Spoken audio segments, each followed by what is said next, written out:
اور جو شخص کسی مسلمان کو قصدن مار ڈالے گا تو اس کی سزا دوزخ ہے، جس میں وہ ہمیشہ جلتا رہے گا،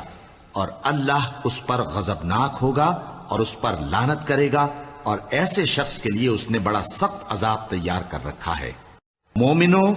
جب تم اللہ کی راہ میں باہر نکلا کرو تو تحقیق سے کام لیا کرو، اور جو شخص تم کو سلام کرے اس سے یہ نہ کہو کہ تم مومن نہیں ہو، کہ اس سے تمہاری غرض یہ ہو کہ دنیا کی زندگی کا فائدہ حاصل کرو، سو اللہ کے پاس بہت سی غنیمتیں ہیں، تم بھی تو پہلے ایسے ہی تھے، پھر اللہ نے تم پر احسان کیا، چنانچہ آئندہ تحقیق کر لیا کرو، بے شک جو عمل تم کرتے ہو اللہ کو سب کی خبر ہے۔ جو مسلمان گھروں میں بیٹھ رہتے اور لڑنے سے جی چراتے ہیں اور کوئی عذر نہیں رکھتے، وہ اور جو اللہ کی راہ میں اپنے مال اور جان سے جہاد کرنے والے دونوں برابر نہیں ہو سکتے۔ مال اور جان سے جہاد کرنے والوں کو بیٹھ رہنے والوں پر اللہ نے درجے میں فضیلت بخشی ہے، اور بہترین انجام کا وعدہ اللہ نے سب سے کیا ہے، اور اجر عظیم کے لحاظ سے اللہ نے جہاد کرنے والوں کو بیٹھ رہنے والوں پر کہیں فضیلت بخشی ہے، یعنی اللہ کی طرف سے درجات میں اور بخشش میں اور رحمت میں، اور اللہ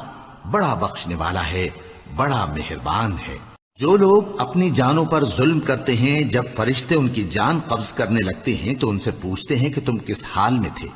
وہ کہتے ہیں کہ ہم ملک میں عاجز و ناتواں تھے۔ فرشتے کہتے ہیں کیا اللہ کا ملک فراخ نہیں تھا کہ تم اس میں ہجرت کر جاتے؟ پس ایسے لوگوں کا ٹھکانہ دوزخ ہے، اور وہ بری جگہ ہے لوٹنے کی۔ ہاں، جو مرد اور عورتیں اور بچے بے بس ہیں کہ نہ تو کوئی تدبیر کر سکتے ہیں اور نہ رستہ ہی جانتے ہیں، تو قریب ہے کہ اللہ ایسوں کو معاف کر دے، اور اللہ بڑا معاف کرنے والا ہے، بڑا بخشنے والا ہے۔ اور جو شخص اللہ کی راہ میں گھر بار چھوڑ جائے وہ زمین میں بہت سی رہنے کی جگہ اور کشائش پائے گا، اور جو شخص اللہ اور اس کے رسول کی طرف ہجرت کر کے گھر سے نکل جائے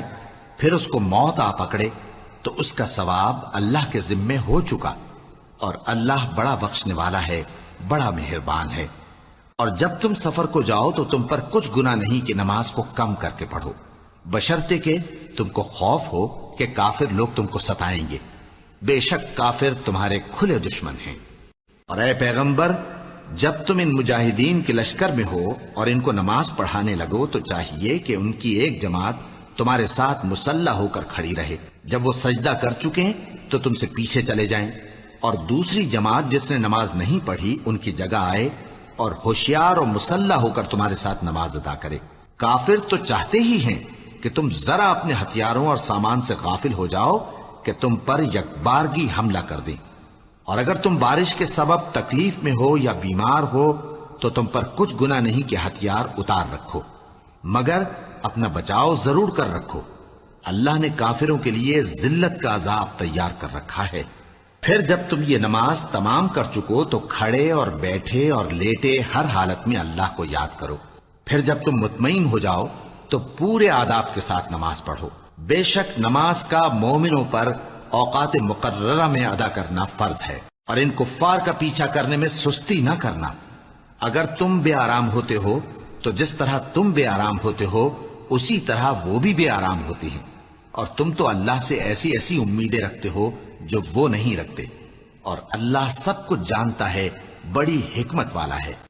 اے پیغمبر، ہم نے تم پر سچی کتاب نازل کی ہے تاکہ اللہ کی ہدایات کے مطابق لوگوں کے مقدمات فیصل کرو، اور دیکھو دغابازوں کی حمایت میں کبھی بحث نہ کرنا، اور اللہ سے بخشش مانگتے رہو، بے شک اللہ بخشنے والا ہے، بڑا مہربان ہے۔ اور جو لوگ اپنے ہم جنسوں کی خیانت کرتے ہیں ان کی طرف سے بحث نہ کرنا، کیونکہ اللہ دغاباز اور گناہگار کو دوست نہیں رکھتا۔ یہ لوگوں سے تو چھپتے ہیں اور اللہ سے نہیں چھپتے،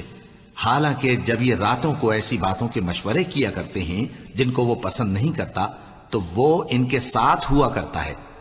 اور اللہ ان کے تمام کاموں کا احاطہ کیے ہوئے ہے۔ بھلا تم لوگ دنیا کی زندگی میں تو ان کی طرف سے بحث کر لیتے ہو،